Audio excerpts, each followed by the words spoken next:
Okay. Hai, Assalamualaikum warahmatullahi wabarakatuh. Minggu ni kita akan sambung topik bearing. Minggu lepas kita belajar yang basic punya kan. So minggu ni pun ini tak adalah basic sangat. Tapi lepas ni kita akan masuk pada soalan yang lagi susah lah. So sebelum tu kita akan masuk contoh yang macam ni dulu. Bentuk soalan yang macam ni dulu. Okay. Baca soalan dia. Cari bearing A dari B dan bearing B dari A. So kat sini ada dua soalan. Dia nak bearing B dari A dan bearing A dari B. Okey, dan ini gambar rajah yang dia bagi. Ini je maklumat yang dia bagi. Kat sini je dia bagi 70 darjah. So macam biasa, kita just follow 4 step ni. Step yang pertama, tanda titik bermula. Okey, kita nak buat yang ni dulu. A dari B. A dari B. So, first kali tanda titik bermula. Kalau A dari B maksudnya dia akan bermula dengan titik B. Sorry, kat sini titik B. Okey. So titik bermula dia dah ada. And then kita buat arah utara. Tengok arah utara dia pun dah ada, so tak perlu buat. And then yang ketiga, putar ikut arah jam.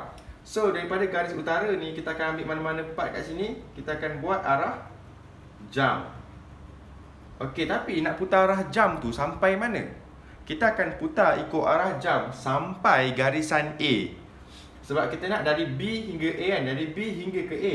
So kita akan putar sampailah ke garisan yang menyambungkan antara A dan B. So maksudnya kat sinilah sudut yang kita nak. So ingat garisan dia bukan sampai sini, tapi sampai garisan yang menyambungkan antara titik A dan titik B. Jadi kat sini yang kita nak cari, berapa sudut kat sini. So macam mana nak buat? Kita tahu kalau bulatan yang lengkap, total dia adalah 360 darjah. Bulatan yang lengkap total dia adalah 360 darjah. And then dibagi kat sini adalah 70 darjah. Jadi kalau kat sini dah ambil 70 darjah, berapa lagi balance dia kat sini? So 360 darjah tolak dengan 70 darjah, dapatlah 290 darjah. So ini jawapan dia. So dah settle bearing A dari B. Seterusnya kita masuk bearing B dari A. Macam mana nak solve benda ni? Pakai step yang sama. Bearing B dari A. So dari A, so titik bermula dia adalah A. Step yang kedua, buat arah utara. Okey, dah ada arah utara. Settle. Step yang ketiga, putar ikut arah jam. So tarik je daripada garisan ni, ambil je. Ambil kat sini. Kita nak putar sampai mana? Kita akan putar sampai garisan yang menyambungkan antara titik A dan juga titik B. So kita akan putar sampai sini. Boleh faham Jadi kat sinilah sudut yang kita nak cari. So macam mana nak cari sudut kat sini? Kat sini ada dua cara. Yang pertama, korang boleh pakai bentuk U, ataupun korang juga boleh pakai bentuk Z ataupun N. N dengan Z tu samalah. So kalau nak pakai bentuk U, macam mana? Nampak tak? Ini garis utara, ini garis utara. So dua garis utara, dua arah utara. Utara sama kan? So ini adalah garis selari, sebab dua-dua menunjukkan ke arah utara. So bila garis selari ada ni kat sini. So ini adalah bentuk U. Kalau bentuk U, A tambah B sama juga dengan 180 darjah. Maksudnya sudut sini campur sudut sini menghasilkan 180 darjah. Jadi kalau kat sini 70 darjah, berapakah nilai kat sini? Jadi 180 darjah tolaklah dengan 70 darjah kat sini. So dapatlah nilai kat sana, iaitu 110 darjah. So ini jawapan dia. So kat sini adalah 110 darjah. Habis tu kalau nak pakai sudut Z macam mana? Akan pakai sudut Z kan, sudut N kan. Boleh ambil macam ni juga. Ini 70 darjah kan. Ini 70 darjah. Nampak? Kalau sini 70 darjah, yang ni sudut yang bersilang ni, yang macam ni kan, macam ni kan. Jadi kan Z kan. Macam ni kan, macam ni. So kalau kat sini 70, dekat sini pun 70. Jadi bila kat sini 70, ini adalah garis lurus. Kalau garis lurus, berapa sudut dia? Garis lurus sudut dia adalah 180 darjah. Ingat garis lurus adalah 180 darjah. So kalau kat sini 70 darjah, total ni adalah 180 darjah. So kalau kat sini 70 darjah, kat sini mestilah 110 darjah. 110 tambah dengan 70 sama juga dengan 180. So boleh pakai mana-mana cara, ikut keselesaan korang. Okay, so pergi kepada contoh yang seterusnya. Okay, untuk contoh yang seterusnya, soalan sama tapi gambar rajah dia lain sikit. Okay, tengok gambar rajah dia. Soalan sama cari A dari B dan juga cari B dari A. Okay, kita cari dulu A dari B. B. Okay, tengok gambar rajah dia tak lengkap kan? Bukan tak lengkap tapi kita follow je step ni. Kita cari A dari B dulu. Okay, first kali A dari B, so titik permula dia adalah dekat B. And then buat arah utara pun dah ada, soalan memang dah bagi memang dah bagi dah arah utara. And then step yang ketiga, kita putar ikut arah jam. Ingat tadi nak putar sampai mana? Putar sampai mengena ni garis yang menyambungkan antara titik B dan juga titik A. So putar sampai sini. So kat sini sudut yang kita nak cari. Sebenarnya tak apalah. Okay, so macam mana nak cari sudut kat sini? Dia ada bagi sudut dekat bawah ni 60 darjah. So apa kaitan dia? Nampak tak ini apa? Ini adalah garis lurus. So kalau garis lurus berapa darjah?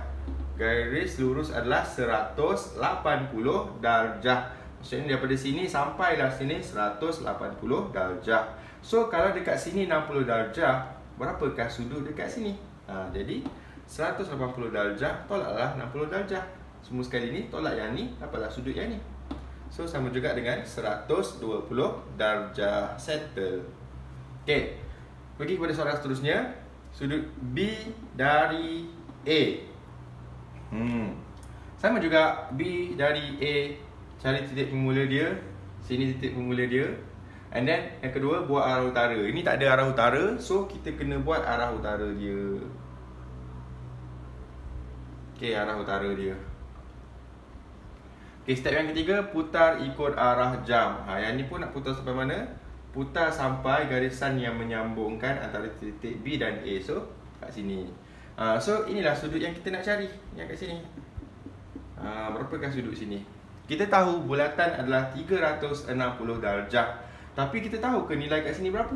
Tak tahu nilai kat sini berapa kan? So macam mana nak buat? So kita cari dulu nilai dekat sini. Sini berapa tadi nilai dia? 120 darjah. So kalau kat sini 120 darjah, berapa nilai kat sini? Pakai bentuk U senang. Ataupun la ilaha illallah. Okey, boleh pakai bentuk kat sini juga. Okey. Ini bentuk, ini lagi senang sebenarnya.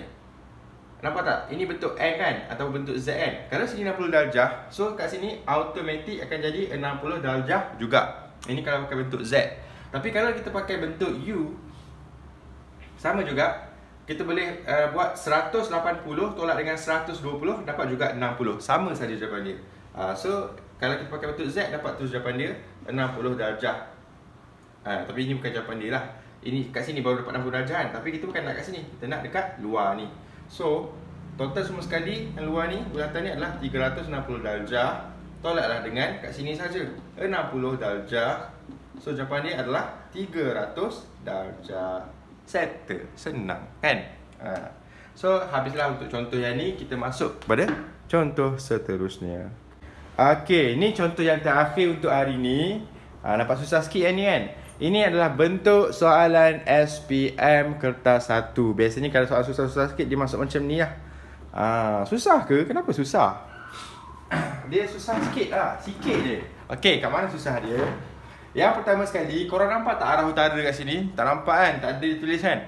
So pertama sekali, korang kena cari arah utara. Dia tak bagi, korang kena tentukan sendiri. And then bentuk dia pun segitiga macam ni kan? Macam mengelirukan sikit kan? Sebenarnya tak ada apa pun. Dia just, orang kata, nak nampak macam susah, tapi sebenarnya senang je. Okay, pakai step yang sama tau. Pakai step yang sama. Tapi sebelum pakai step ni adalah kita kena tentukan dulu apa-apa. Okay, baca soalan dia.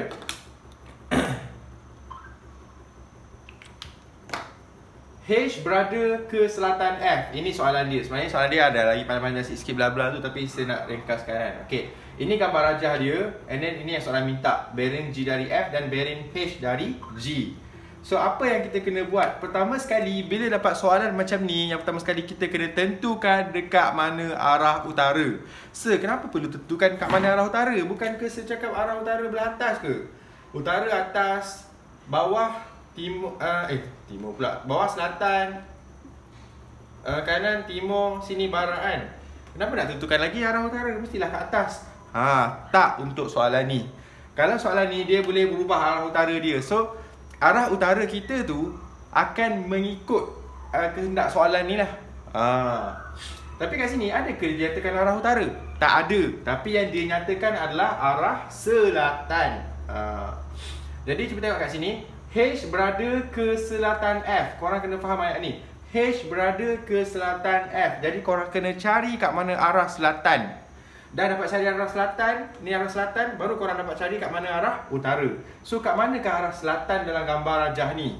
Sekali lagi, H berada ke selatan F. Apa maksud dia? Maksud dia macam ni. Kalau kat sini, kalau kat H berada ke selatan F kan? Okey. Kalau kat sini F pandang ke selatan, dia nampak H. F pandang ke selatan, dia nampak H. Itu maksud dia H berada ke selatan F. Okey, jadi kat sini, mana F? Ini F. Mana H? Ini H. Jadi kita tahu, belah sini adalah selatan. So, ini adalah selatan. Jadi, kalau kat sini selatan, ini kat sini bawah selatan. Kalau bawah selatan, atas utara kan? So, kalau dalam gambar rajah ni, belah sini selatan, kat mana utara? Utara belah sana. Jadi, utara dekat sini. Okey, boleh faham So kita dah jumpa arah utara. Dah jumpa arah utara, kita buat ikhlas step ni. Bearing G dari F kan. Okey, buat soalan pertama. Bearing G dari F. So dari F, yang pertama, tandakan titik pemula. So ini titik pemula kita. Step yang kedua, buat arah utara. Mana arah utara? Okay, kita dah buat tadi. Ini arah utara. Okey, arah utara. And then step yang ketiga, putar ikut arah jam. Nak putar sampai mana? Kita putar sampai F ke G, ke garis G. Ini garis G. So putar daripada sini sampailah ke sini. Boleh faham? Okay. So and then buat sudut. Maksudnya kat sini lah kita nak cari. Sudut kat sini kita nak cari. So macam mana kita nak cari sudut dekat situ? Okay, ini garis apa? Ini garis lurus. Kalau garis lurus, berapa darjah dia? Berapa sudut dia? 180 darjah. Jadi, kalau kat sini 40 darjah, berapakah sudut kat sini? Macam mana nak tahu dia? Nak tahu dia adalah 180 darjah. Tolak dengan 40 darjah, dapatlah 140 darjah. Jadi, jawapan dia kat sini adalah 140 darjah. Okay, clear So, untuk soalan B, bearing H dari G, pakai step yang sama. Semua pakai step ni daripada awal topik bearing sampailah sekarang pakai step ni, insya-Allah boleh jawab. Okey. So H dari G. Keyword dia dari. So titik bermula dia adalah G, dari G. Kita buat tanda kat titik bermula kat sini. Step yang kedua, buat arah utara. Okey. Belok sikit tak apalah. Okey, dah settle step yang kedua dan step yang pertama. And then step yang ketiga, kita putar ikut arah jam. Kalau korang buat belah sini, salah. Sebab bearing ni dia berputar ikut arah jam. So daripada garis utara ni, kita akan putar mengikut arah jam. Sampai mana? Dia nak sampai H. So kita putar sampai garis H, yang menyambungkan antara titik G dan titik H. Okey, dah sampai H. Lepas tu kita buat sudut. Sudut kat mana? Sudut sini lah. Kita nak tahu berapa sudut dekat sini. So yang ni pun susah juga kan. Macam mana kita nak cari sudut dia? Macam mana? Okey, ada banyak cara sebenarnya. Cara yang pertama, kan kita ada bentuk U, kita ada bentuk Z kan. Cara yang pertama, korang boleh sambungkan garis ni. Ini garis utara kan. Korang sambungkan lagi. So ini garis utara. Okey. So bila korang sambungkan lagi garis ni, atas ni jadi garis lurus kan. So bahagian atas ni berapa darjah? Atas ni akan jadi 180 darjah yang atas ni. So kita nak cari yang bawah. Yang bawah ni berapa darjah?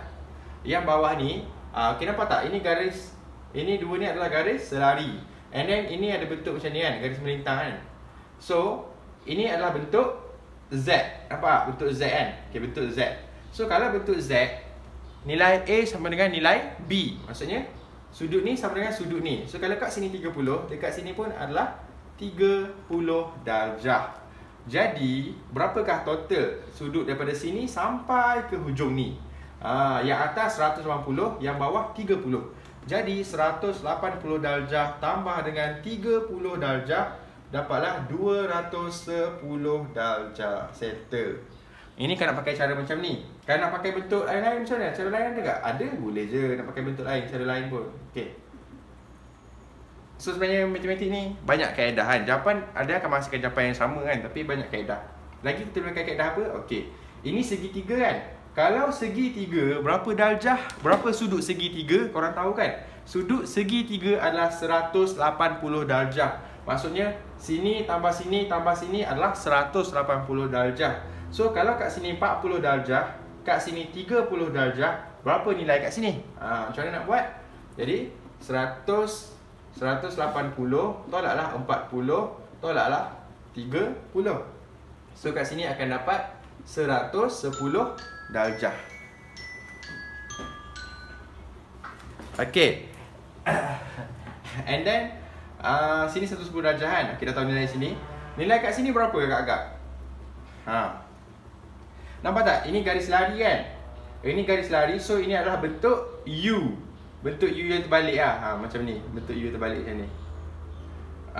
So kalau kat sini 140 darjah, total bentuk U adalah 180 darjah kan. So kalau kat sini 140 darjah, dekat sini adalah 40 darjah juga. Sorry. Ini adalah 40 darjah sebab 140 tambah dengan 40 adalah 180 darjah kan. Okey. So kat sini tahu 40 darjah, kat sini kita tahu 110 darjah. So kita nak cari kat luar ni. Berapa kat luar ni? Kalau total semua sekali kita gabung, ini adalah satu bulatan. So satu bulatan adalah 360 darjah. Kita nak cari yang ni saja, kita tolaklah yang ni dan kita tolak yang ni. So kita tolak dengan 110 darjah dan tolak juga dengan 40 darjah. Jadi berapa? Jadi 210 darjah juga. Sama tak jawapan dia? Sama.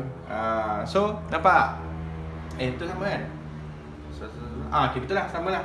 So nampak? Boleh pakai macam cara. Nak pakai yang tadi pun boleh, nak pakai yang ni pun boleh. Jawapan dia sama saja. Buat satu cukup lah. Nak buat yang atas ni pakailah yang ni. Nak pakai yang bawah pakai je lah.